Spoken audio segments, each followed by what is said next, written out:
Viral ফন্ডালো chocolate bar. বর্তমানে এই চকলেটটা খুব বেশি চলছে।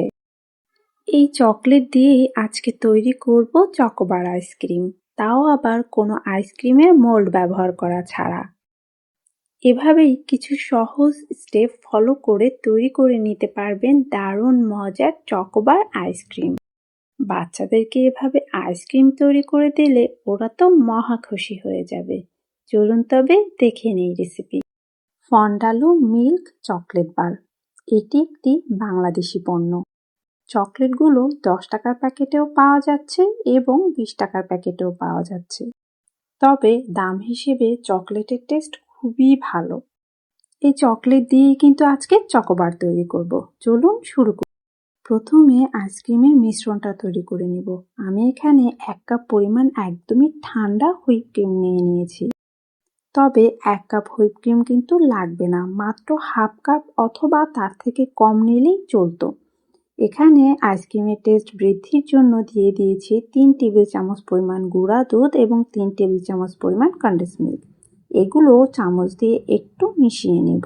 এরপরে একটা হ্যান্ড হুইস্কের সাহায্যে আমরা এই ক্রিমটাকে বিট করে নেব। এগ বিটারের সাহায্যেও চাইলে এটাকে বিট করে নেওয়া যায়, তবে আইসক্রিমের মিশ্রণ কিন্তু খুব বেশি ফোম করার প্রয়োজন হয় না। আমি এখানে হাত দিয়েই মাত্র 2 থেকে 3 মিনিট এভাবেই বিট করে নিয়েছি। তাতেই ক্রিমটা খুব সুন্দরভাবে ফোমি এবং ক্রিমি হয়ে গেছে। আর এর থেকে বেশি বিট আমরা করব না। আমাদের আইসক্রিমের মিশ্রণ কিন্তু এখন একদম রেডি। এবার এই ক্রিমটাকে আমি একটা পাইপিং ব্যাগে ট্রান্সফার করে নেব। তাতে করে পরবর্তীতে আইসক্রিমের প্যাকেটের ভিতরে এই ক্রিমটা ট্রান্সফার করতে খুবই সুবিধা হবে। ব্যাস, এভাবেই ক্রিমটাকে কিছুক্ষণ নর্মাল ফ্রিজে রেখে দেব। এবার চলে এসেছি চকলেটটা রেডি করার জন্য। চকলেটের প্যাকেটগুলো কেটে নিয়েছি আর চকলেটগুলোকে এক এক করে বের করে নিব এবং চকলেটগুলোকে আবারও প্যাকেটের ভিতরে আমরা ঢুকিয়ে দিব, কারণ আমরা এবার এই চকলেটটাকে গলিয়ে নেব। ব্যাস, সবগুলো প্যাকেটের ভিতরে চকলেট দেওয়া হয়ে গেছে। এখন আমি এই চকলেটগুলোকে গলিয়ে নিচ্ছি।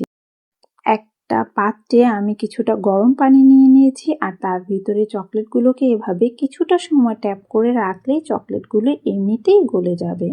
খুব বেশি সময় কিন্তু প্রয়োজন হবে না, 1 মিনিট অথবা তার থেকে কম সময়ে আমাদের চকলেটগুলো কিন্তু গলে যাবে।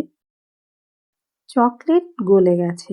এখন আমরা চকলেটগুলোকে পানি থেকে তুলে নিলাম। এবার এই চকলেটগুলোকে প্যাকেটের গায়ে খুব ভালো করে লাগিয়ে দিচ্ছি। একটা চামিচ দিয়ে আমি এভাবে প্রেস করে দিচ্ছি যেন প্যাকেটের সব জায়গায় খুব ভালো করে চকলেটটা লেগে যায়। তাতে করে চকবার আইসক্রিমের চারিপাশে চকলেটটা খুব ভালোভাবে লাগবে। এবার এই প্যাকেটগুলোকে একটা গ্লাসের মধ্যে আমি সোজাসুজি রেখে দিলাম। যেহেতু এটা একটা প্যাকেট, এমনিতে তো সোজাসুজি থাকবে না, তাই আমি গ্লাসের সাহায্যে এগুলোকে সোজাসুজি করে রেখেছি। আর আমাদের সেই বানিয়ে রাখা হুইপ ক্রিম এখন একে একে করে প্যাকেটের ভিতরে দিয়ে দিলাম।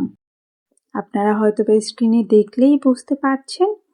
আর এবার আমি কাঠি দিয়ে দিচ্ছি। এগুলো আমি আইসক্রিম খেয়ে কাঠি জমিয়ে রেখেছিলাম, সেই কাঠি কিন্তু এখন আমি ব্যবহার করছি। আমাদের আইসক্রিম রেডি। এবার এটাকে সারা রাত আমরা ডিপ ফ্রিজে রেখে দেব। চলে এসেছি সকালবেলা। আমি সারা রাত ফ্রিজে রেখে দিয়েছিলাম আর দেখতেই পাচ্ছেন আইসক্রিমগুলো এখন কিন্তু একদম জমে গেছে। এগুলো জমতে খুব বেশি সময় লাগে না, 6 ঘন্টা অথবা 8 ঘন্টার ভেতরেই কিন্তু আইসক্রিম জমে যায়।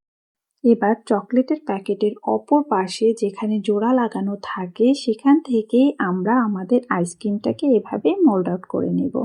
তৈরি হয়ে গেছে খুবই মজার চকোবার অথবা চকলেট পপসিকল।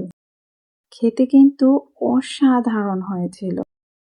বাসায় একবার হলেও ট্রাই করে দেখতে পারেন। আশা করি আপনাদের সবার খুব বেশি ভালো লাগবে। আরেকটি কথা, বাজারের কেনা চকোবার আইসক্রিমের ভেতরে কিন্তু শুধুমাত্র হুইপ ক্রিম দেওয়া থাকে। আপনারা এভাবে বাসায় তৈরি করলে কিন্তু নিজের মতন স্বাদ বাড়িয়ে বানিয়ে নিতে পারবেন। আর দেখুন ভিতরের ক্রিমটাও কতটা সুন্দর এবং পারফেক্টলি সেট হয়েছে। আশা করছি আজকের এই চকবার আইসক্রিম আপনাদের সবার খুব বেশি ভালো লাগবে। আজকে তাহলে এ পর্যন্তই। আল্লাহ হাফেজ।